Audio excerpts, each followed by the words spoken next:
The monster I called Daddy started with whispers and touches when I was 12. By 16, he was at my little sister's door. That's the moment I knew one of us had to die. My name is Elelena Mae Johnson, but most folks call me Miss Ellie now. At 83, I'm finally ready to tell the story of how a daughter decided to end her father's reign of terror. Before I begin, would you be kind enough to hit that subscribe button? It took me a lifetime to find my voice, and there's so much you need to hear. I was only 12 years old when my own father, a man respected by our entire town, started touching me in ways no daughter should ever be touched in this life. But the worst wasn't that. It was when I was 16 and saw him approaching the small bedroom where my little 7-year-old sister slept. That's when I decided he needed to die to end that hell on earth. It wasn't a decision made in the heat of the moment. It was something cold that ran down my spine like ice water, giving me a certainty that never left me. It was either his life or my baby sister's innocence. And I had already seen and lived through enough misery to know the world wouldn't miss that wretched man I called Father, Walter Johnson. My name is Elelena Mae Johnson, but folks around these parts call me Miss Ellie. I'm 83 years old. Some years I'd rather forget, but many more I'm grateful for. I was born in Millbrook, Alabama, back when they barely had proper electricity. Before I go any further with my story, would you be kind enough to hit that subscribe button for me? This old lady would surely appreciate it. I don't tell my story often. Lord knows it took me over 60 years to find the courage, and I'd hate for you to miss the other true stories from women like me who've walked through fire and came out stronger. Go on now. Press that button. I'll wait right here in my rocking chair. Looking in the mirror today, I hardly recognize that little girl with messy braids I once was. What I see is an old woman with white hair almost always pulled back in a bun, wrinkled skin that's seen more sun than it should have, and hands covered in blue veins that tell stories of hard work. I have light blue eyes, rare in these parts, inherited from my mama. I've seen so much wickedness that I learned to recognize it before it even opens its mouth. Today I live in this modest little house here in Savannah, Georgia, that I earned through honest work. Thank the Lord. I have my porch with rocking chairs where I spend my afternoons, my garden full of herbs and flowers. Why don't you tell me your name and where you're watching from right now, sweetheart? Leave it right there in the comments. I just love imagining my voice reaching places these old legs can't visit anymore. Who knows, maybe someone from Millbrook, where I was born and raised, is watching. Or even someone here from Savannah. We could arrange to have some sweet tea and cornbread that I still make myself. I'm one of those grandmas who hasn't lost her touch in the kitchen. You know, as they say, an old pot makes the best food. I always dress in simple clothes, but they are always neatly pressed. I don't leave the house without making myself presentable. I may be old, but I ain't dead yet, honey. Life was ugly to me, but I won't be ugly back to it. Life taught me hard lessons, but it also gave me unexpected gifts. It's been 35 years since I founded the New Dawn Center.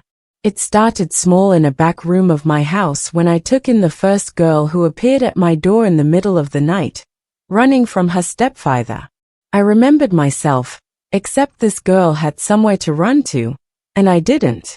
Today, the center has sheltered more than 500 girls who've been victims of abuse. 500 souls who, God willing, won't need to go through what I went through or do what I did. I've never spoken about this in public. This is a story I've kept for more than 60 years. A story so heavy that not even my late husband knew it completely with all these details. He sensed there were things I wasn't telling him. He saw it in my eyes when I'd wake up screaming in the middle of the night from nightmares. But he was a good man who respected my silence. He might have suspected, but he never pushed. He was the only man who showed me that not all men are monsters. Oh, how I miss my old man. It's not easy to unstop the bottle of the past after keeping my mouth shut for so long. But maybe it's time to tell it to lift this weight off. I'm 83 years old now. What more can they do to me? Life taught me that silence protects monsters, not victims. And maybe my story will help some girl out there not go through what I went through. Or at least know she's not alone. That other women have walked similar roads and survived to tell the tale. Life in Millbrook back in my childhood was very different from the big cities today. It was a small town where everybody knew everybody. The kind of place where the most terrible secrets stay hidden behind polite smiles and pats on the back after Sunday service. My father, Walter Johnson, owned Johnson's General Store, an establishment that sold a little bit of everything: food, fabric, kerosene, tools. He was the kind of man others respected, called Mr. Walter, asked for his opinion, trusted. In front of others, he was all smiles and kindness. At home, when the door closed, he became someone else entirely. We lived in a house behind the store. It wasn't anything special, but it was better than many houses at that time. It had 2 bedrooms, one for my parents, another where I slept with my sisters Betty and Sarah. Betty was 2 years younger than me, a quiet girl with constantly frightened eyes. Sarah, the baby, was 7 years younger than me, a cheerful, talkative child who was the only one who could draw genuine smiles from my father. My mother, Mary, was a fragile woman in every sense. She was always sick with what they called a nervous condition back then, but which I now know was depression. She spent days in bed taking medicines that left her in a fog, with a vacant stare. On good days, she was affectionate and made chess pie that filled the whole block with its smell. On bad days, she barely recognized her own daughters. She was pretty with blue eyes like mine. But life slowly dimmed her like a candle melting without anyone noticing. The general store was the center of our lives. I spent more time there than at school. My father said too much schooling spoils a girl. So I only went enough to learn the basics. What he really wanted was for me to learn how to handle the business, serve customers, and do calculations. And it was there in the store that everything started to go wrong. I remember like it was yesterday. I was 12 years old. It was late afternoon. The store had already closed to the public, but we still had work to do. My father asked me to help close the cash register, something I did almost every day. My mother was bedridden, as happened frequently. Betty had gone to fetch water from the well. Sarah was still a baby. It was just the 2 of us in the silent store with that smell of coffee, kerosene, and molasses that even today gives me a tightness in my chest when I catch a whiff of it. "Come here, daughter. Sit on Daddy's lap," he said, patting his leg. I thought it strange. I wasn't such a little girl anymore to sit on laps. But I obeyed. I always obeyed. From an early age, I learned that disobeying father meant a beating for sure. But when I sat down, I felt something different. His hand didn't stay still. It started at my legs, moving upward without stopping, touching me in ways that made me feel dirty, ashamed. I froze inside, not fully understanding what was happening, only knowing it was wrong. When I tried to get up, he held me firmly. "Now listen here, girl. If you tell anyone about our little secret, your mama's going to have such a bad nervous spell, she'll die, and it'll be all your fault," he whispered in my ear with a smell of bourbon I hadn't noticed before. That day, he didn't go all the way. He let me go, trembling and confused. But it was just the beginning. In the weeks that followed, he'd always find a way to get me alone. At first, it was touches. Then it got worse. I'd cry in secret, not understanding what I'd done wrong to deserve this. I tried to tell my mama once on one of those rare days when she was lucid. "You're making up stories, girl," she said. "Your father is a good man. We're lucky to have him. Many a woman around here can't say the same." And that was all she said before taking another one of those pills that left her staring at nothing. With time, I learned to hide better, to recognize the signs of when he was in that mood. The way he looked, how he'd stroke his mustache, the sweeter tone in his voice. My sisters and I developed a silent warning system because it wasn't long before Betty became a target, too. She was only 7 the first time. I noticed. By the way, she came back from the store that day, silent with distant eyes. I recognized it because that's how I would get. I hugged her without saying anything, and she began to cry softly. We didn't need words to understand what had happened. From then on, we made a silent pact. We always tried to stay together, to warn each other when father was nearby, to never leave him alone with Sarah. The little one was the joy of the house, the only pure thing we had. We would do anything to protect her. Years passed and the situation only got worse. My mother sank deeper and deeper into her medicines, practically no longer participating in family life. Sometimes I'd catch her looking at us with a strange expression, as if she knew what was happening, but couldn't do anything about it. Other times, she'd explicitly push us away when we tried to tell her, "Don't want to hear no lies from you, girl. Your father is a respected man in town. We should be grateful. He takes care of us." It was as if she preferred to hide behind her medicines rather than face the truth. And maybe that's exactly what it was. She had no strength, nowhere to go with 3 little girls. She depended entirely on him. It was easier to pretend not to see. When I was 14, I hatched a plan to run away with Betty. I saved up pennies and nickels that I managed to hide over months. I made small bundles with essential clothes, and we planned to go to Montgomery, where my mother's sister lived. We had never been there, but we knew the address because letters sometimes arrived from her. The plan was to leave at dawn, hitchhike on the road with some trucker, something dangerous, I know now, but at the time it seemed like our only chance. But on the eve of our escape, my father discovered the bundles hidden under the bed. I never knew how he suspected. Maybe he noticed the missing money. Maybe someone heard Betty and me whispering.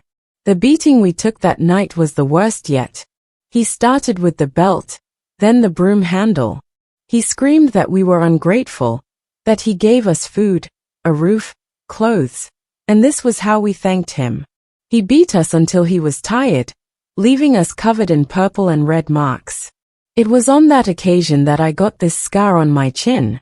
When I tried to protect Betty from a belt strike, he gave me a slap with his hand where he wore a heavy ring. The cut was so deep that even today the mark is here to tell the story. My mother, who usually hid during these beatings, this time had such a severe nervous breakdown that she had to be hospitalized for 2 weeks. When she returned, she was more absent than ever.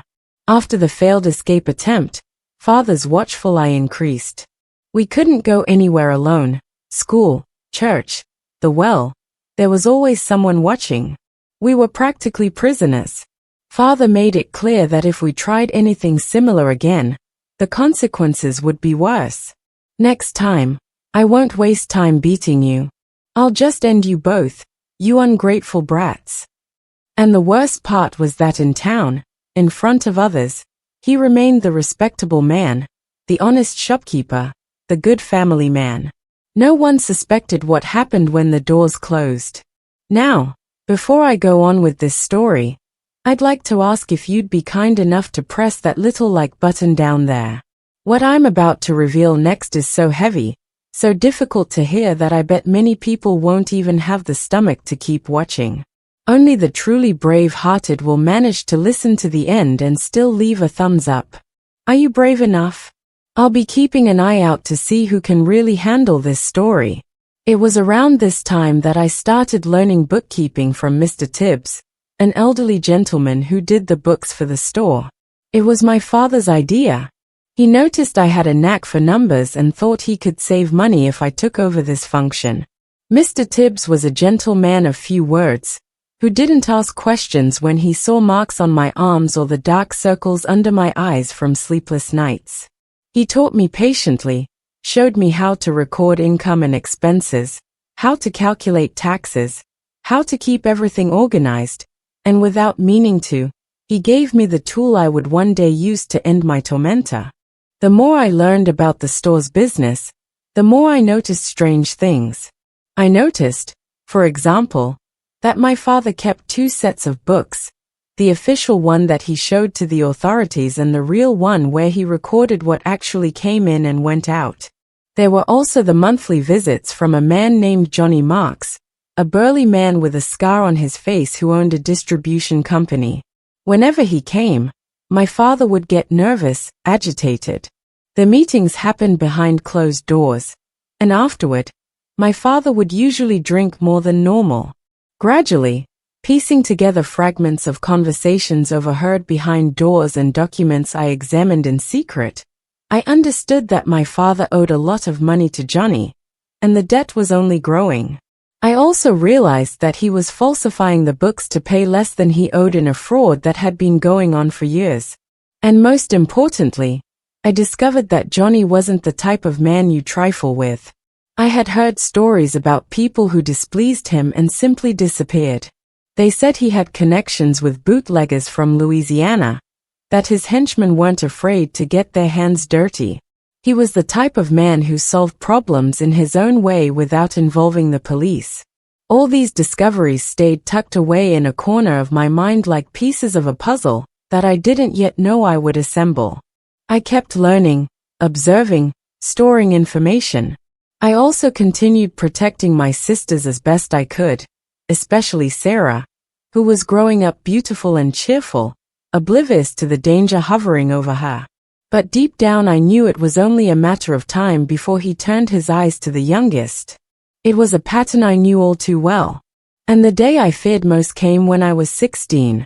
It was on a hot January night, one of those when the heat doesn't let up even after the sun goes down. My mother had been sedated after a particularly bad day. Betty and I were in the kitchen washing the dinner dishes. Sarah, with her 7 little years, had already been put to bed in the bedroom we shared. Suddenly, I noticed my father wasn't in the living room where he usually sat, listening to the radio after dinner. An alarm sounded in my head. I dropped the plate I was drawing and ran silently to the hallway. That's when I saw him standing at the door of our room, looking inside with that expression I knew so well. The same expression he had when he looked at me years ago, when it all began. My blood froze in my veins.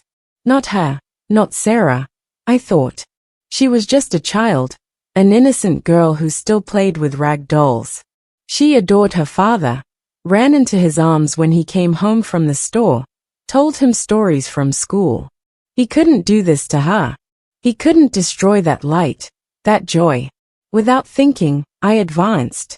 "Daddy," I called, louder than I intended. He turned, surprised at being caught in the act. For a moment, I saw something like shame on his face, quickly replaced by anger. He grabbed my arm forcefully, dragging me back to the kitchen.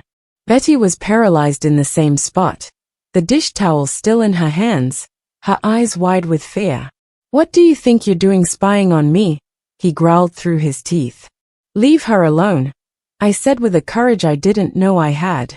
"Sarah is just a child. Please leave her alone." He looked at me like I was an annoying fly that needed to be squashed. Then he laughed, a humorless laugh that gave me chills. "And who's going to stop me? You, that useless mother of yours who lives doped up? Or are you going to call the police and tell them what? That respected Mr. Walter who helps everyone, who goes to church every Sunday, abuses his daughters. Who's going to believe you, you little fool?" I knew he was right.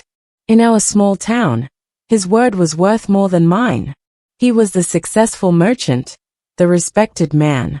I was just a girl, the daughter of an unstable woman.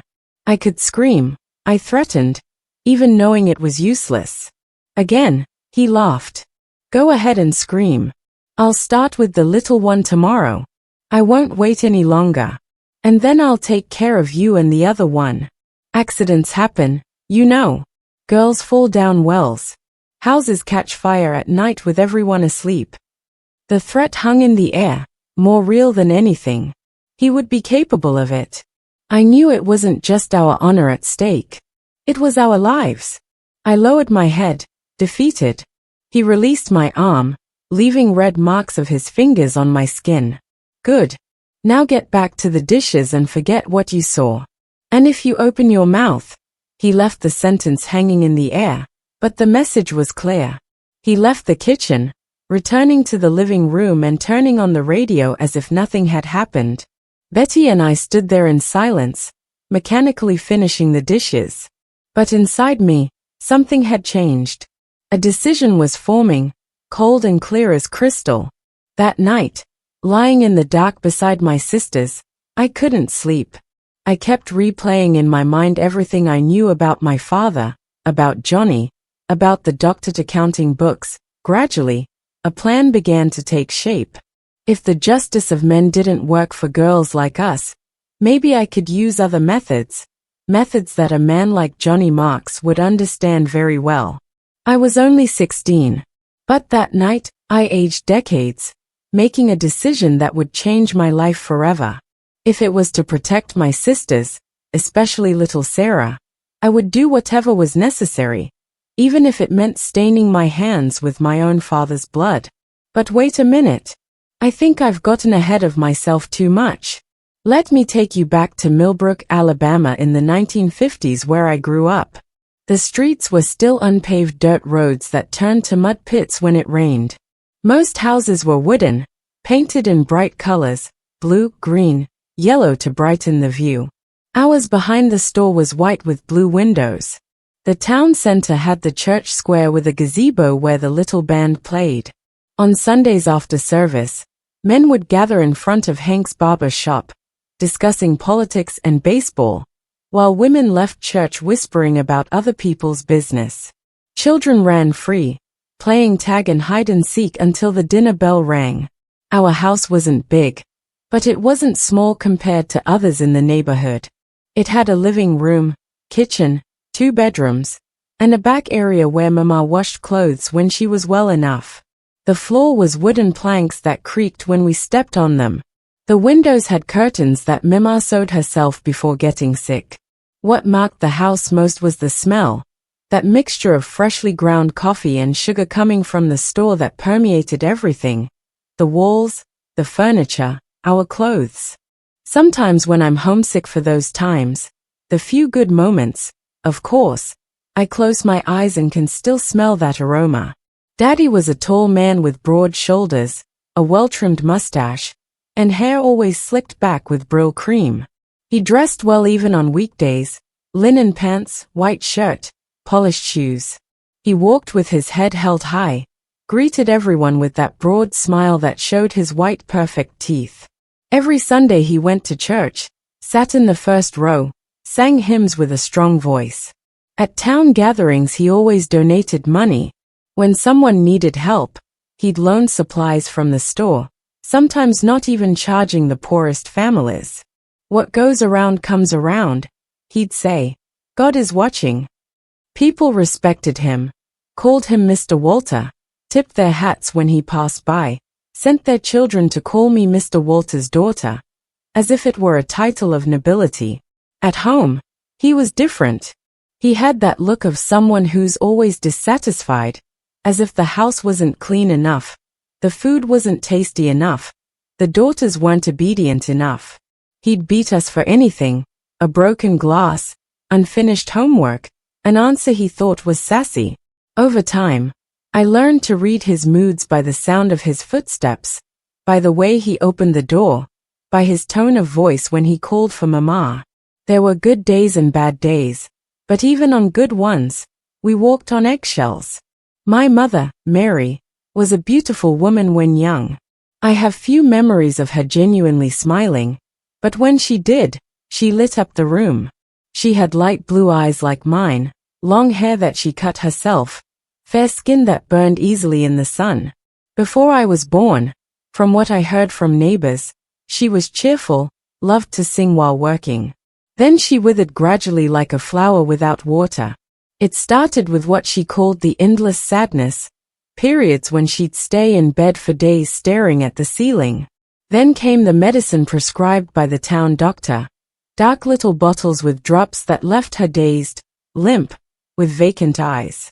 She slept a lot, talked little. Sometimes she'd go days without changing clothes or combing her hair. On good days, increasingly rare as the years passed, she managed to get up, do household chores, cook. That's when she'd make chess pie that I loved so much.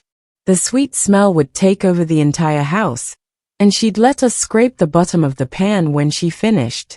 The taste was different from any other dessert, creamy with that little bit of burned caramel that gives it a special flavor.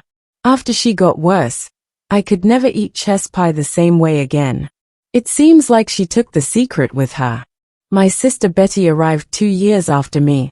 She was a quiet girl with big eyes that always seemed frightened, as if perpetually waiting for something bad to happen. She didn't smile much, talked little, got startled by any loud noise. From an early age, she had a special way of observing everything, of understanding things without anyone needing to explain. She picked things up from the air. When it was just the two of us before Sarah was born, she was my shadow, following me everywhere. At night, we had a secret ritual. I'd tell made-up stories before bed, stories about places far away where girls could run free without fear. Sarah came 7 years after me when Mama was already quite sick. She was a surprise to everyone. Nobody thought she could still have children after so much time. The pregnancy was difficult. Mama spent almost the entire time in bed. But when my baby sister was born, she brought light into the house. She was a chubby baby with rosy cheeks and curious eyes. As she grew, she showed a strong personality, talkative, smiling, stubborn. She sang all day, invented games, asked questions about everything. She was the joy of the house, the only thing that could draw genuine smiles from my father. With her, he had patience he never had with me or Betty. He'd let her climb on his lap just to tell a story or show a drawing. He treated her differently. Back then, I thought it was because she was the baby, the doll of the house. Today, I know he was just waiting for the right moment. Johnson's General Store was on Millbrook's Main Street, a corner building painted light blue with the name written in black letters. It had a wide door in front and 3 large windows protected by ornate iron bars. Inside was a world of wonders for a child. Shelves from floor to ceiling full of colorful products, cans of peach preserves, jars of candy, sacks of flour, rice and beans, bottles of soda pop. In the center was a long, dark wood counter polished by use where my father served customers. In the right corner was a large brass scale that made a distinctive noise when weighing products. In the back was the storeroom full of sacks piled to the ceiling, rice, beans, coffee, sugar, flour, and a small office where my father did the accounting and kept the money. The store was more than a shop. It was the heart of the neighborhood. People didn't just go there to buy things. They went to talk, to hear news, to ask for advice. My father knew everyone by name, knew the life of each family. How's your mama? Did her cough get better? Did your son get that job in Birmingham? Is the crop going to be good this year? It was there that politics was discussed, where marriages and funerals were commented on, where gossip spread. Did you hear that the silver girl ran off with the cobbler's son? They say the new preacher has a thing with the school teacher. The store opened early at 6 a.m. and closed late at 8 p.m., only closing earlier on Sundays. I started helping from a young age. First just sweeping the floor and arranging the lower shelves, then waiting on customers, weighing merchandise, making packages. By 9, I knew how to do mental math, give change, take orders. My father said I had a head for business, and that filled me with pride. Those were rare moments when he praised me. It was in the store that I learned to read people. The way Mrs. Garcia clutched her purse when talking about her husband, how old Mr. Jenkins lowered his eyes when asking for more time to pay his bill, how the Pereira girl always came with marks on her arms just like mine. I learned that everyone has secrets, that behind the closed doors of even the nicest houses, sometimes the ugliest things happen. The first signs that something was wrong with my father, I noticed without understanding what they meant. There was the way he looked at me when Mama was bedridden, a different look that made me want to hide. The way he started asking more and more for me to stay at the store after hours helping close the register while sending everyone else home. How he began to compliment my hair, my legs, saying I was becoming a pretty young lady. At the time I thought that was just his way, that all fathers must do this. Now I know he was preparing me, testing me, seeing how far he could go. There was one specific day I'll never forget. I was getting some boxes from the highest shelf using a little stool. Suddenly, I felt his hand on my waist. "Careful not to fall," he said. But the hand didn't leave. It stayed there, squeezing lightly, moving up and down my side. I froze in place, not knowing what to do. It didn't seem right, but he was my father. He had to know what was right, didn't he? When I finally managed to move and got down from the stool, he smiled that strange way and said, "You're growing up so fast, Ellie. Soon you'll be a woman." Another time, he called me to the small office in the back of the store. It was the end of the day. We had already closed. Mama was having one of her bad days, hadn't left the bed.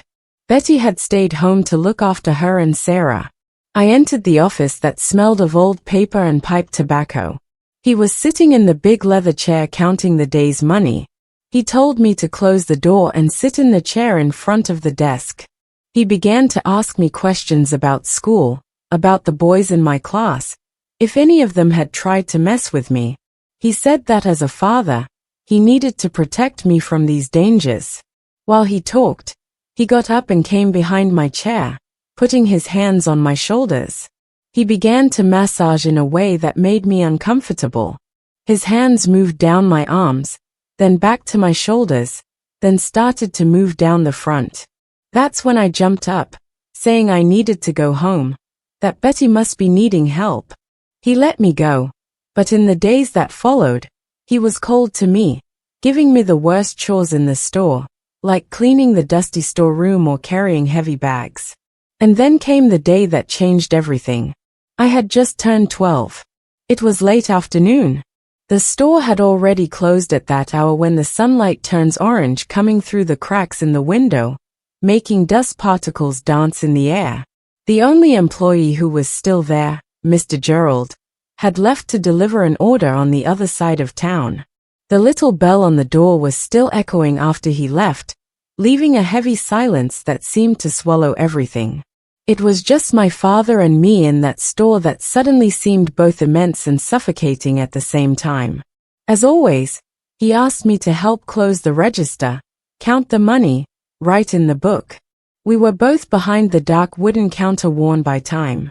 I was standing on a stool with my feet dangling in the air, stretching my neck to reach the cash pick. The pencil trembled slightly in my small hand as I wrote the numbers in that round handwriting of a diligent child. My father was sitting in his chair, the one that creaked every time he moved, watching me work with a different look that made the back of my neck tingle. Even though I wasn't looking directly at him, the tick-tock of the clock on the wall seemed louder that late afternoon. Outside, the last sounds of the street were diminishing. Suddenly, I heard his chair creak louder. "Come here, daughter. Sit on Daddy's lap." His voice came out gentle, like someone offering candy. But there was something underneath, something that made my stomach tie in a knot. I thought it strange. I was already 12, no longer a baby to sit on laps. But I obeyed as I always did. I had learned early that disobeying father meant trouble, and trouble with him always left marks. When I sat down, he hugged me from behind, pressing me against him in a way that made me feel suffocated, as if all the air had been expelled from my lungs. His smell enveloped me, sweat mixed with that cheap cologne and something else, something sour that only later would I understand was desire. His large rough hands, like sandpaper with those thick fingers full of calluses from work, began to touch me over my clothes.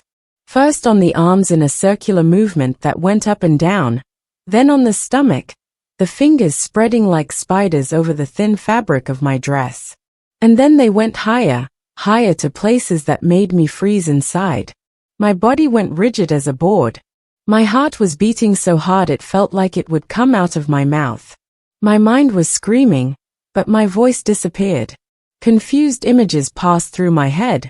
My mother lying in her bed motionless. My sisters waiting for me at home. The rag doll I had left in the yard. Anything but what was happening there at that moment.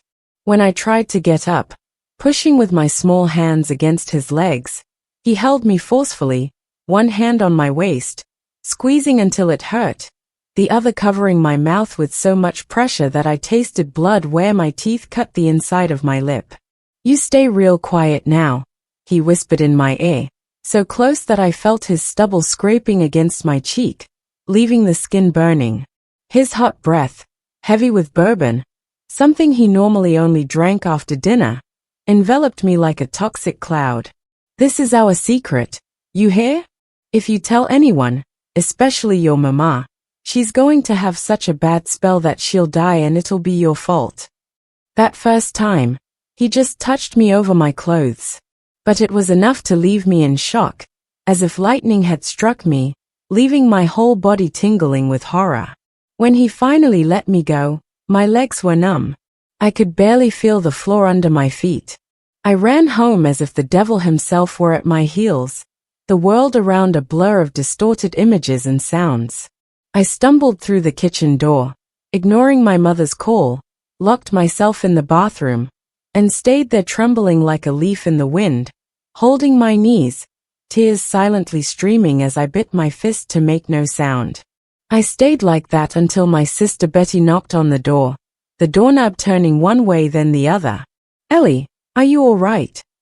Her thin voice, worried, seemed to come from another world. I couldn't answer. Only when I heard my father's footsteps arriving home did I force myself to get up, opening the faucet with hands that didn't seem like mine. I filled the bathtub with almost scalding water, the way my mother always told me not to do, and got in fully dressed. I took a bath that seemed to last hours, scrubbing my skin with that coarse soap until it was red and stinging, feeling as if a kind of invisible dirt had entered through my pores, a dirt that would never come out no matter how much I scrubbed. That night, I couldn't sleep. I lay looking at the ceiling, trying to understand what had happened, why my own father would do such a thing. Was it normal, and I just didn't know? Was it my fault? Had I done something to provoke this? The questions spun in my head without answer. Shame and fear ate at me from the inside. I felt disgusted with myself, as if there was something wrong with me that made people treat me this way. The following day at school, I couldn't pay attention to anything. The teacher even asked if I was sick because I was so quiet. Me, who was normally so participative. During recess, I stayed alone in a corner watching the other girls play, feeling as if I was no longer one of them, as if I now belonged to another world, a world of dirty secrets and shame. When I returned home that afternoon, I gathered all the courage I had and tried to talk to my mother. It was one of those rare days when she was out of bed, sitting in the kitchen, peeling potatoes for dinner. She seemed more lucid than usual, so I thought it was my chance. I approached slowly, my heart beating so hard I thought she could hear it. "Mama," I began, my voice barely coming out. "I need to tell you something." She raised her eyes from the potatoes, looking at me with that vacant expression she had most of the time. "What is it, Ellie?" I swallowed hard, gathering all my courage. "Daddy, he did something to me yesterday. Something strange." I began to tell without using specific words because here's a rewrite of your script, focusing on pacing, emotional impact, and a clearer narrative flow. Even now, at 83, the memories can still claw their way out, sharp and raw. But if sharing the truth of those years, of surviving them, can light a path for even one girl trapped in the darkness, then the pain is a price I'm willing to pay. The scars are there, etched deep, but they no longer hold the power to shatter me. I can look you in the eye now, without the past consuming me. But what I've told you so far, that was just the shadow of the nightmare. The true horror began with a failed escape, the chilling realization that my baby sister was next, and the desperate plan that bloomed in my teenage mind, a plan for survival that tasted of blood. At 16, I made a choice, a final, irreversible choice between his life and ours. Looking back, the abuse wasn't random. It was a carefully constructed double life. By day, Walter Johnson was the pillar of our community, but in the stolen hours, in the shadowed corners, he was a monster. His favorite time was the late afternoon closing at the store. "Ellie can handle it," he'd say, dismissing Mr. Gerald and the others with a casual wave. Who would suspect a father alone with his daughter amidst the comforting scent of coffee and flour in the back storeroom? That's where my innocence was taken, piece by agonizing piece, on the cold, rough wood of the accounting desk.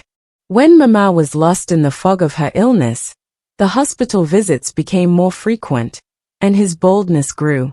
He'd slip into our room after Betty was asleep, a silent predator in the darkness.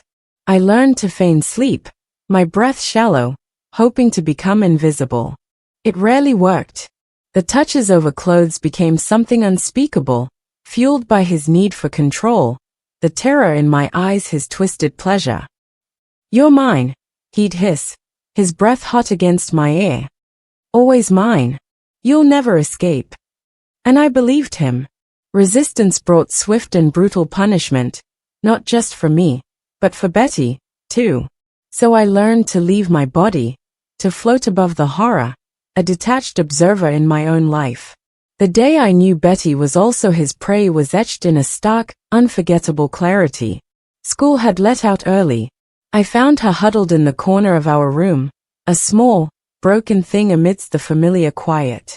The empty look in her tear-stained eyes mirrored my own. "Betty, what happened?"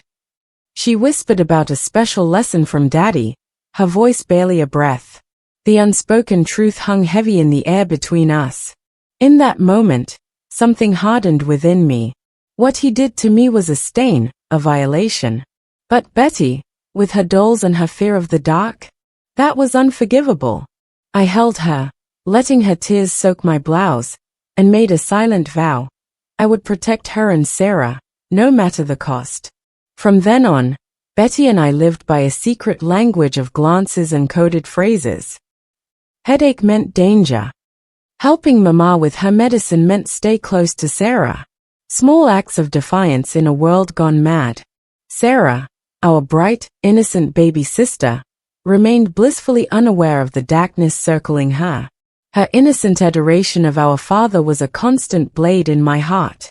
Betty and I became her silent guardians, a constant presence, inventing games and chores to keep her by our side. Away from his shadow desperate, I reached out. Miss Jefferson, my teacher, offered platitudes about respecting parents. Father Martin, in the hushed darkness of the confessional, spoke of the fourth commandment and dismissed my stammered confession as impure thoughts. Each attempt to find help slammed another door in my face. My last hope was Grandma Hazel, a woman forged in hardship. But her weary resignation, her advice to judge and endure, was the final crushing blow. I was truly alone. The women in my life were broken, conditioned to accept the unacceptable. Meanwhile, Mama drifted further away, lost in the haze of her medication. Yet, in fleeting moments of clarity, the truth flickered in her eyes. "Forgive me, Ellie," she whispered one day, her hand cold in mine. "I know what he does. I've always known. But I'm weak. Nowhere to go. He threatened to take you away." It was the last real conversation we had. The next day, the fog returned, and soon after, she was gone again, lost to the illness that had slowly consumed her.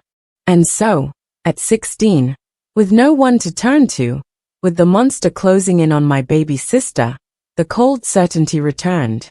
It was his life or ours. And I knew what I had to do.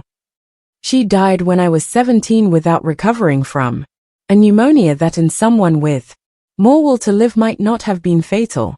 Now, before I tell you what happened after that beating we took when we tried to escape, let me explain something I discovered about the store's business. It was around this time that I started learning accounting from Mr. Tibbs, the gentleman who came once a month to do the books for the store. My father realized I had a knack for numbers and thought he could save money if I took over this role. Mr. Tibbs was a quiet, gentle old man who never asked questions when he saw bruises on my arms or shadows under my eyes.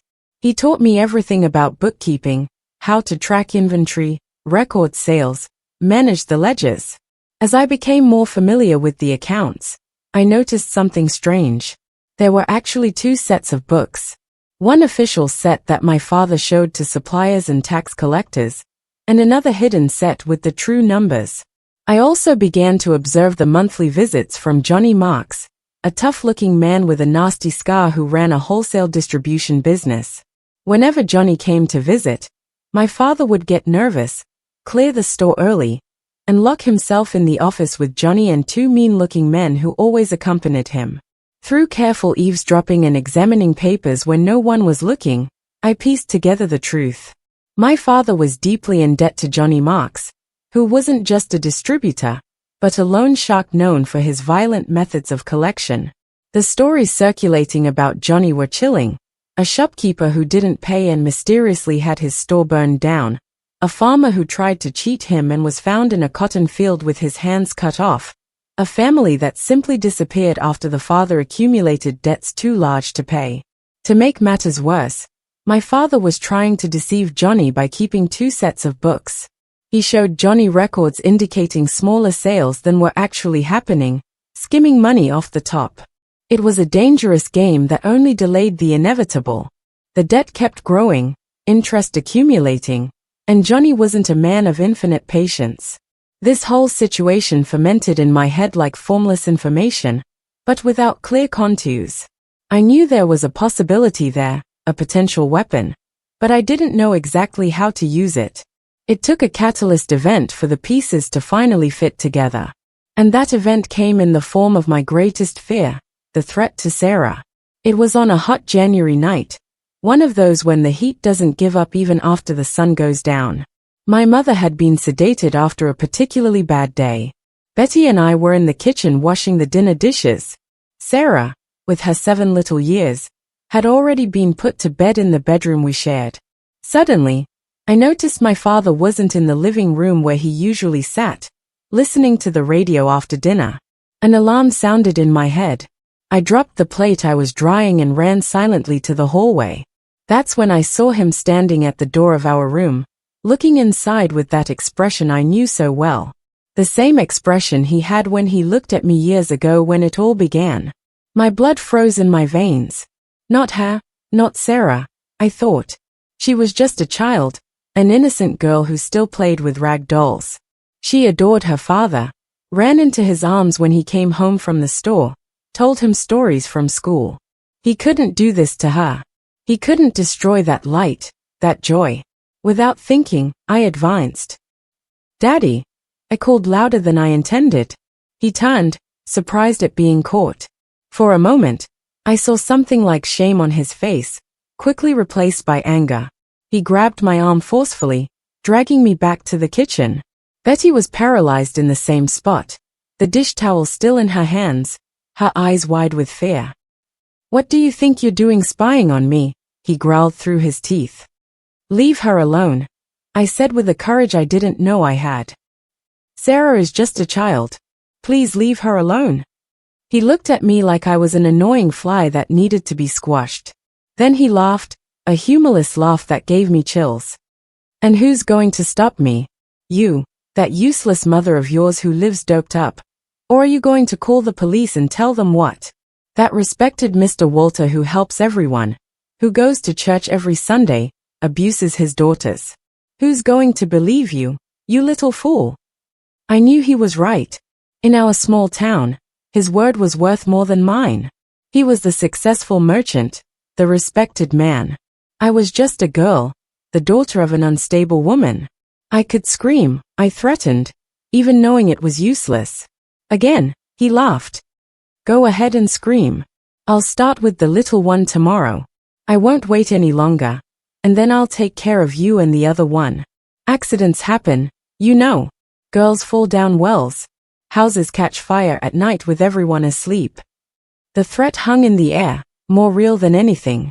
He would be capable of it. I knew it wasn't just our honor at stake.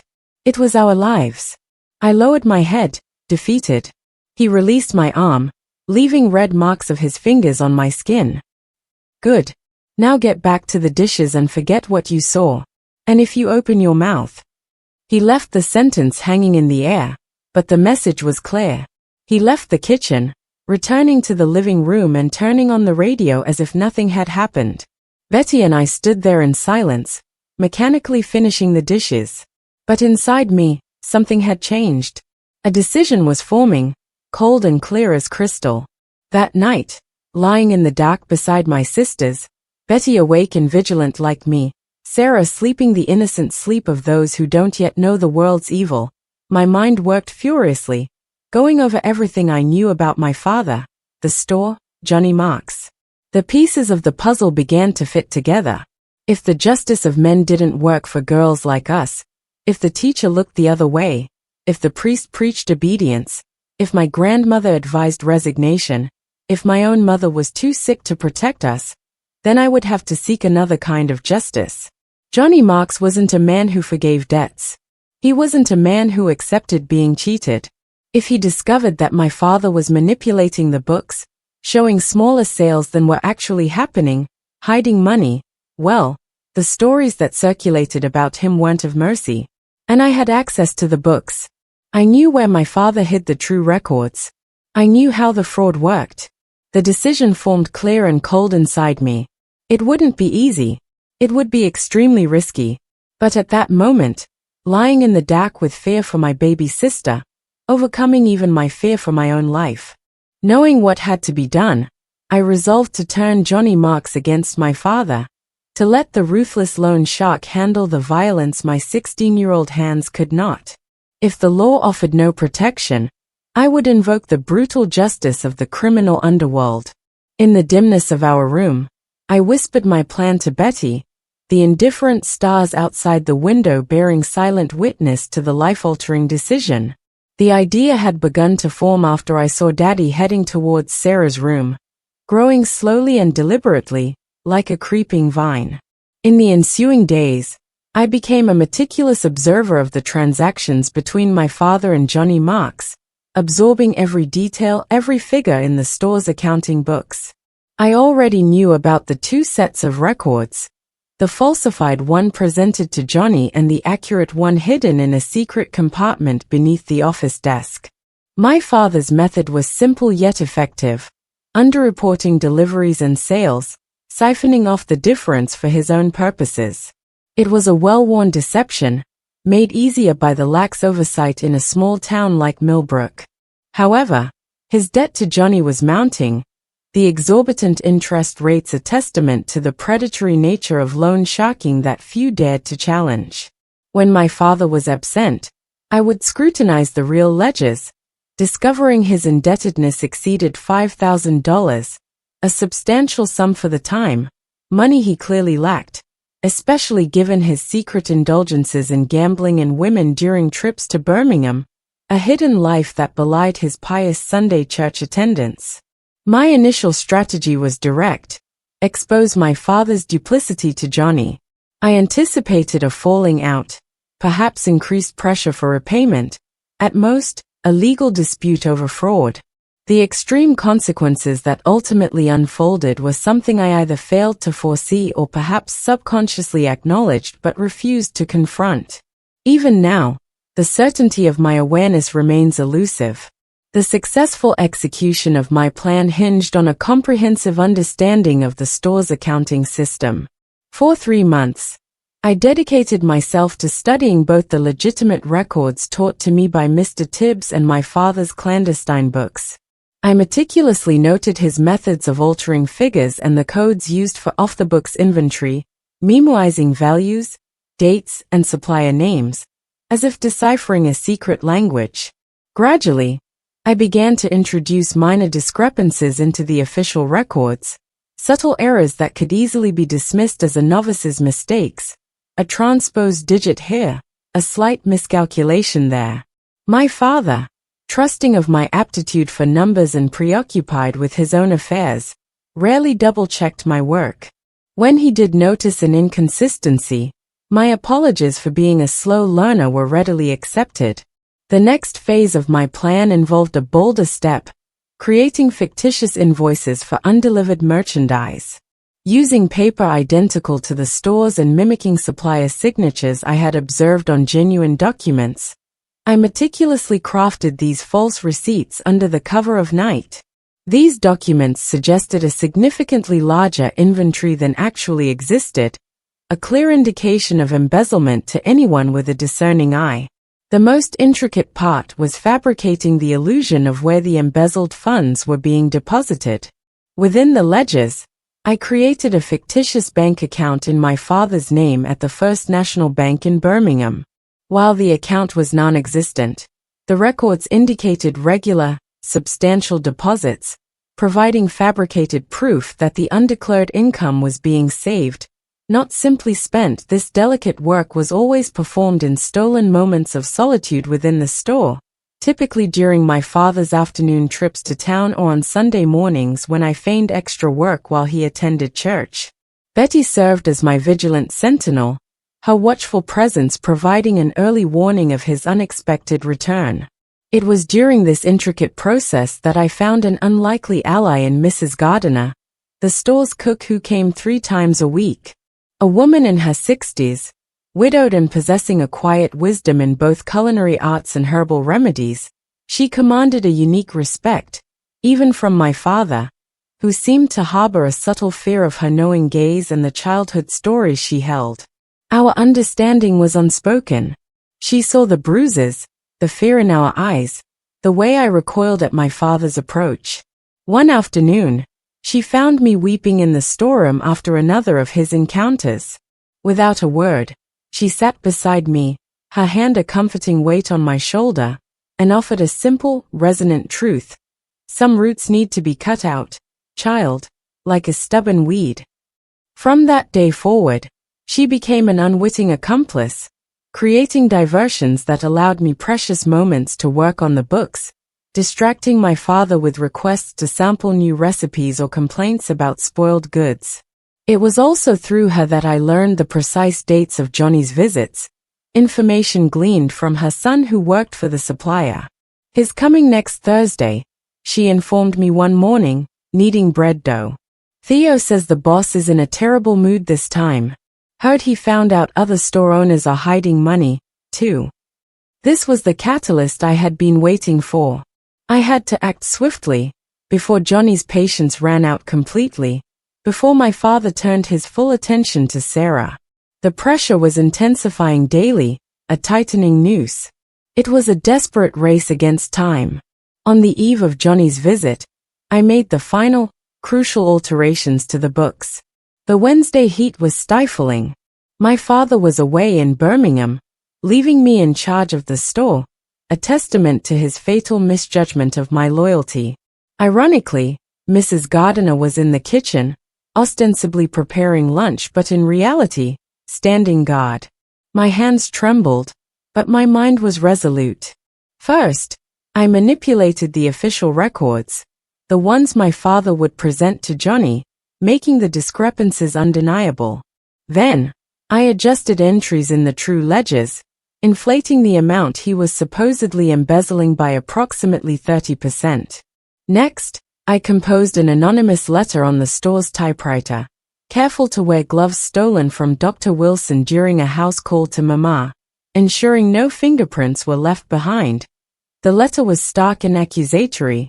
Mr. Marks, Walter Johnson has been systematically cheating you for years. He keeps 2 sets of account books. The ones he shows you are fraudulent. The real ones are hidden in a false drawer beneath the office desk, which opens when the right corner is pressed. Knowing what had to be done, I resolved to turn Johnny Marks against my father, to let the ruthless loan shark handle the violence my 16-year-old hands could not. If the law offered no protection, I would invoke the brutal justice of the criminal underworld. In the dimness of our room, I whispered my plan to Betty, the indifferent stars outside the window bearing silent witness to the life-altering decision. The idea had begun to form after I saw Daddy heading towards Sarah's room, growing slowly and deliberately, like a creeping vine. In the ensuing days, I became a meticulous observer of the transactions between my father and Johnny Marks, absorbing every detail, every figure in the store's accounting books. I already knew about the 2 sets of records, the falsified one presented to Johnny and the accurate one hidden in a secret compartment beneath the office desk. My father's method was simple yet effective, underreporting deliveries and sales, siphoning off the difference for his own purposes. It was a well-worn deception, made easier by the lax oversight in a small town like Millbrook. However, his debt to Johnny was mounting, the exorbitant interest rates a testament to the predatory nature of loan sharking that few dared to challenge. When my father was absent, I would scrutinize the real ledgers, discovering his indebtedness exceeded $5,000, a substantial sum for the time, money he clearly lacked, especially given his secret indulgences in gambling and women during trips to Birmingham, a hidden life that belied his pious Sunday church attendance. My initial strategy was direct: expose my father's duplicity to Johnny. I anticipated a falling out, perhaps increased pressure for repayment, at most, a legal dispute over fraud. The extreme consequences that ultimately unfolded were something I either failed to foresee or perhaps subconsciously acknowledged but refused to confront. Even now, the certainty of my awareness remains elusive. The successful execution of my plan hinged on a comprehensive understanding of the store's accounting system. For 3 months, I dedicated myself to studying both the legitimate records taught to me by Mr. Tibbs and my father's clandestine books. I meticulously noted his methods of altering figures and the codes used for off-the-books inventory, memoizing values, dates, and supplier names, as if deciphering a secret language. Gradually, I began to introduce minor discrepancies into the official records, subtle errors that could easily be dismissed as a novice's mistakes, a transposed digit here, a slight miscalculation there. My father, trusting of my aptitude for numbers and preoccupied with his own affairs, rarely double-checked my work. When he did notice an inconsistency, my apologies for being a slow learner were readily accepted. The next phase of my plan involved a bolder step: creating fictitious invoices for undelivered merchandise. Using paper identical to the stores and mimicking supplier signatures I had observed on genuine documents, I meticulously crafted these false receipts under the cover of night. These documents suggested a significantly larger inventory than actually existed, a clear indication of embezzlement to anyone with a discerning eye. The most intricate part was fabricating the illusion of where the embezzled funds were being deposited. Within the ledgers, I created a fictitious bank account in my father's name at the First National Bank in Birmingham. While the account was non-existent, the records indicated regular, substantial deposits, providing fabricated proof that the undeclared income was being saved, not simply spent. This delicate work was always performed in stolen moments of solitude within the store, typically during my father's afternoon trips to town or on Sunday mornings when I feigned extra work while he attended church. Betty served as my vigilant sentinel, her watchful presence providing an early warning of his unexpected return. It was during this intricate process that I found an unlikely ally in Mrs. Gardiner, the store's cook who came 3 times a week. A woman in her 60s, widowed and possessing a quiet wisdom in both culinary arts and herbal remedies, she commanded a unique respect, even from my father, who seemed to harbor a subtle fear of her knowing gaze and the childhood stories she held. Our understanding was unspoken. She saw the bruises, the fear in our eyes, the way I recoiled at my father's approach. One afternoon, she found me weeping in the storeroom after another of his encounters. Without a word, she sat beside me, her hand a comforting weight on my shoulder, and offered a simple, resonant truth. Some roots need to be cut out, child, like a stubborn weed. From that day forward, She became an unwitting accomplice, creating diversions that allowed me precious moments to work on the books, distracting my father with requests to sample new recipes or complaints about spoiled goods. It was also through her that I learned the precise dates of Johnny's visits, information gleaned from her son who worked for the supplier. His coming next Thursday, she informed me one morning, needing bread dough. Theo says the boss is in a terrible mood this time. Heard he found out other store owners are hiding money, too. This was the catalyst I had been waiting for. I had to act swiftly, before Johnny's patience ran out completely, before my father turned his full attention to Sarah. The pressure was intensifying daily, a tightening noose. It was a desperate race against time. On the eve of Johnny's visit, I made the final, crucial alterations to the books. The Wednesday heat was stifling. My father was away in Birmingham, leaving me in charge of the store, a testament to his fatal misjudgment of my loyalty. Ironically, Mrs. Gardiner was in the kitchen, ostensibly preparing lunch but in reality, standing guard. My hands trembled, but my mind was resolute. First, I manipulated the official records, the ones my father would present to Johnny, making the discrepancies undeniable. Then, I adjusted entries in the true ledgers, inflating the amount he was supposedly embezzling by approximately 30%.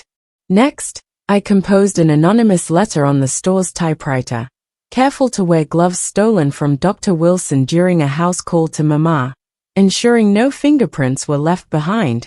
The letter was stark and accusatory. Mr. Marks, Walter Johnson has been systematically cheating you for years. He keeps 2 sets of account books. The ones he shows you are fraudulent. The real ones are hidden in a false drawer beneath the office desk, which opens when the right corner is pressed. She said, accompanying us to the door. We stepped out into the warm April night, the starry sky above seeming vast and indifferent to the human drama unfolding below. We hurried Sarah across the street and tucked her into bed. Exhausted from her day of play, she drifted into sleep almost instantly. Betty stayed with her while I slipped back out into the night, returning to the darkened store. The building stood silent and still, the windows reflecting the empty street, the front door locked. I used my key, a symbol of the trust my father had misplaced, and entered the familiar darkness. I knew every inch of the store by heart, navigating through the aisles without needing light. My heart pounded in my chest as I moved towards the office in the back. The office door was slightly ajar. I pushed it open slowly, the hinges groaning in protest. The room was empty. There was no sign of a struggle, no overturned furniture, nothing overtly amiss. The ledgers lay open on the desk, the real ones, not the carefully crafted fakes. The secret drawer hung wide open, an invitation to the truth. It was as if my father had been interrupted in the middle of a conversation, or perhaps an interrogation. A cold dread settled in my stomach. I left the store with a strange, unsettling feeling, a sense that something monumental and irreversible had occurred, but the precise nature of it remained shrouded in shadow. I returned home to my sisters, and we waited. That night was the longest of my life. Lying in bed, my eyes wide open in the darkness, my ears strained for any sound that would signal my father's return, but the house remained silent. The first light of dawn painted the sky when a sudden commotion erupted on the street outside. Raised voices, the sound of running feet. I shot out of bed, my heart leaping into my throat. Peeking through the window, I saw a growing crowd of neighbors gathered in front of the store. I dressed quickly and ran outside, leaving Betty with the still sleeping Sarah. The small crowd parted as I approached, their faces a mixture of shock and morbid curiosity. Mr. Jenkins, the barber, was the first to see me, his face paling. "Child, go back home. This ain't something for you to see." But it was too late. Through the gaps in the gathered onlookers, I saw 2 men carrying something large and awkwardly shaped out of the store. It was covered by a sheet, but the fabric couldn't completely conceal the grim reality beneath. A hand, pale and still, dangled out from under the edge. I recognized the heavy gold ring my father always wore on his pinky finger. What happened? I asked, my voice strangely calm despite the inner turmoil. It was Mrs. Gardiner, came the quiet reply, her form appearing at my side like a spectre. Her eyes were grave, but there was a strange lack of surprise in their depths. Your daddy was found in the storeroom, child. Looks like a settling of accounts. A business deal gone wrong. Sheriff Daniels, his face heavy with the burden of having to actually do something, was scribbling in a small notebook. When he saw me, he frowned. That's Johnson's daughter, someone murmured. He approached me uncomfortably, clearing his throat. Sorry for your loss, miss, he mumbled, unable to meet my gaze. Seems your daddy had a disagreement with someone. Probably that supplier who always came around, Johnny Marks, I replied, the name slipping out almost automatically. The sheriff nodded slowly. That's right. We'll investigate, of course. But the last two words hung in the air, a hollow promise. Everyone knew no one truly investigated Johnny Marks. It would be neatly filed away as another unfortunate consequence of unpaid debts, a common enough occurrence in the region. No one asked where I had been the previous night. No one questioned why my father would be alone in the store so late. They simply assumed it was another case of a merchant who had crossed the wrong person and paid the ultimate price.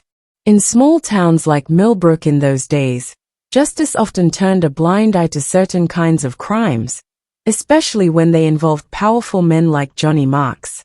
Only later, when I was finally allowed to enter the store to collect our meager belongings, did the full weight of what had transpired truly hit me. The office I had seen seemingly untouched the night before was now ransacked. The Real accounting books were gone. On the wall near the desk, dark, ominous splashes marred the paint. The storeroom floor had been recently scrubbed, but a darker stain still lingered in the corner where the floorboards met the wall. I didn't need to be a detective to understand what had happened there. My father had been confronted with the evidence of his betrayal. He had likely tried to explain, perhaps denied it at first, maybe even attempted to shift the blame, perhaps even to me, his trusted helper.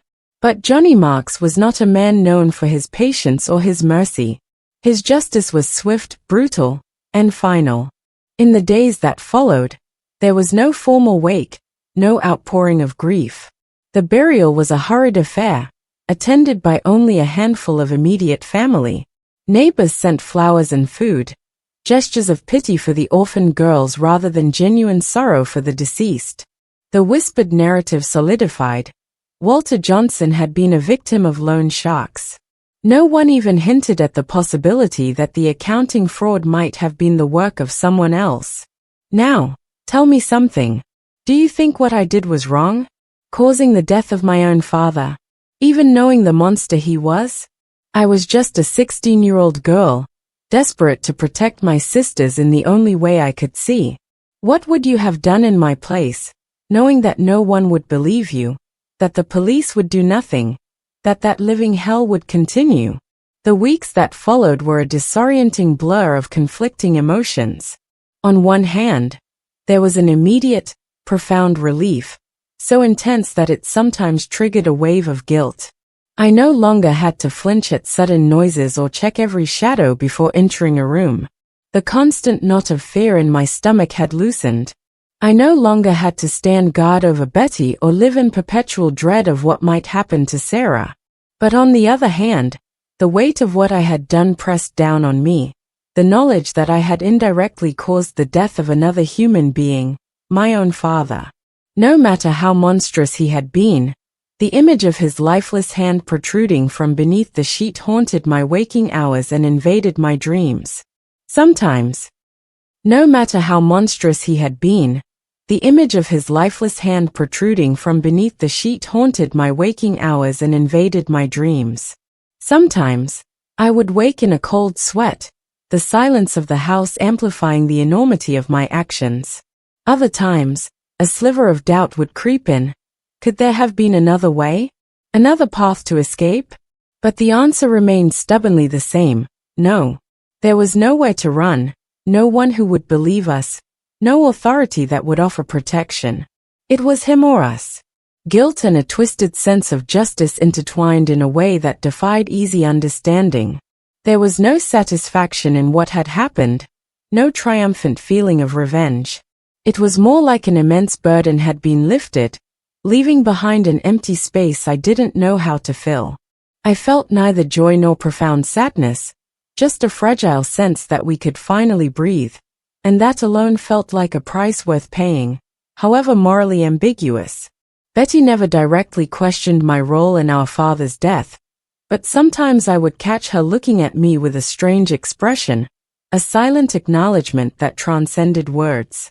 It wasn't fear or disapproval, but a quiet understanding, as if to say, I know what you did, and I understand why. Sarah, thankfully, remained too young to grasp the full implications of what had occurred. We told her that Daddy had gone to heaven, joining Mama. What none of us knew then was that my father's death, as terrible as it was, would be just the beginning of our journey.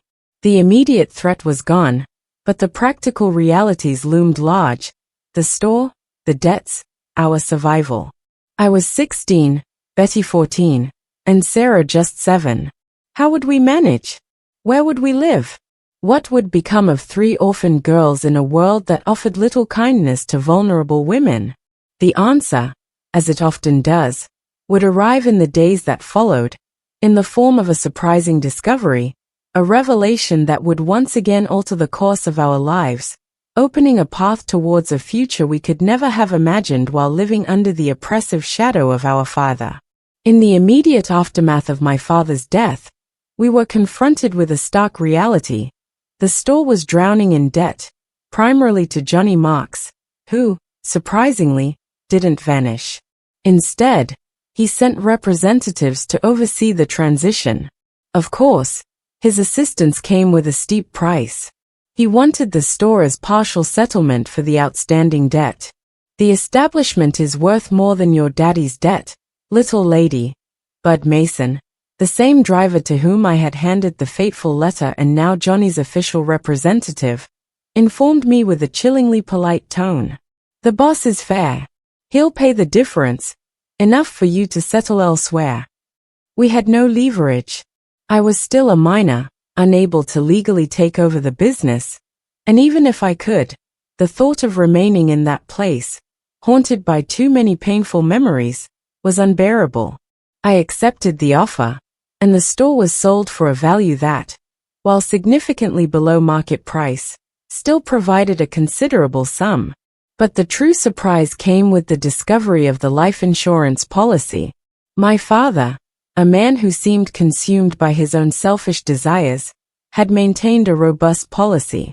He had likely taken it out with his own security in mind, ensuring he would be provided for in case of incapacitation. What he hadn't foreseen was that he would die first, and the substantial payout would go directly to his daughters. The amount was significant enough to offer us a genuine chance at a new life, far away from the suffocating atmosphere of Millbrook. It was Mr. Tibbs who suggested Atlanta.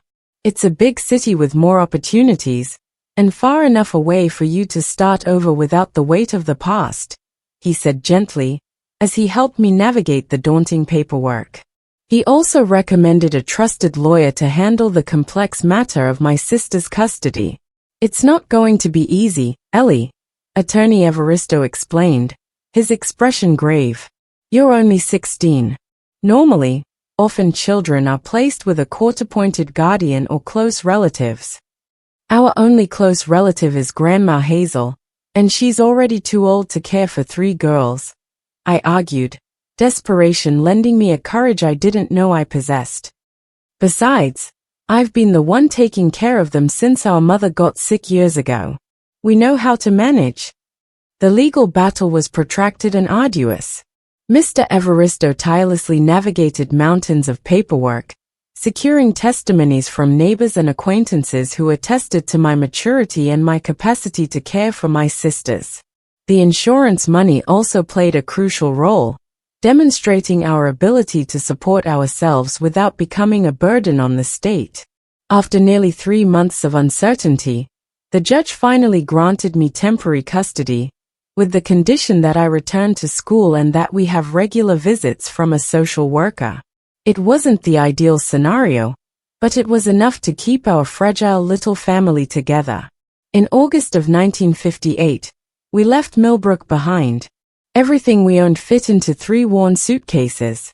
We boarded the bus to Atlanta with a mixture of fear and hope, the determination of those who had already faced the worst. Sarah, at 7, viewed the journey as a grand adventure. Betty, at 14, remained quiet as always, but a new light flickered in her eyes, the faint glimmer of hope.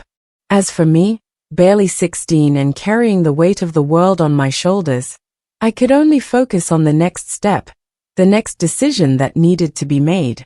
Atlanta was a stark contrast to the sleepy familiarity of Millbrook, a sprawling city with wide avenues, modern buildings, and a frenetic pace that initially overwhelmed us. We rented a small house in the West End, a neighborhood still in its nascent stages of development. It was simple, 2 bedrooms, a living room, a small kitchen, and a shared bathroom. But to us, it felt like a palace, its most significant attribute being the absence of ghosts, the lack of painful memories clinging to every corner. With Mr. Evaristo's connections, I secured a job as an office assistant at an accounting firm. The owner, Mr. Sullivan, was a pragmatic man who cared little for my age, focusing solely on my aptitude for numbers. "I've never seen someone so young grasp accounting so quickly," he commented on my first day, clearly impressed by my unexpected knowledge. If only he knew the dark circumstances under which I had acquired those skills. My initial salary barely covered our basic expenses, but with the insurance money safely deposited in the bank, we could manage comfortably while I built a career. Determined to at least finish high school. It was in one of those evening classes that I met Thomas. He was a volunteer math teacher, a kind young man of about 25 with wire-rimmed glasses and an easy, genuine smile. From the beginning, I noticed his patience with struggling students, the way he would explain the same concept multiple times without a hint of frustration. Different ways until the understanding finally clicked. He had a quiet passion for numbers, a way of making even complex equations seem logical and almost beautiful. I found myself looking forward to his classes, not just for the math, but for the calm and steady presence he exuded. He never pried into my past, never asked about my family beyond polite inquiries about Betty and Sarah's schooling. He treated me with a quiet respect that was a balm to my wounded spirit. We started spending time together outside of class, initially to discuss particularly challenging math problems, but gradually our conversations broadened, encompassing books, music, and our tentative hopes for the future. He spoke of his dream of one day opening a small school where learning was a joy, not a burden. I found myself sharing fragments of my past, carefully edited versions that omitted the darkest parts, focusing instead on the challenges of caring for my sisters. He listened with a gentle empathy that made me feel seen without being judged.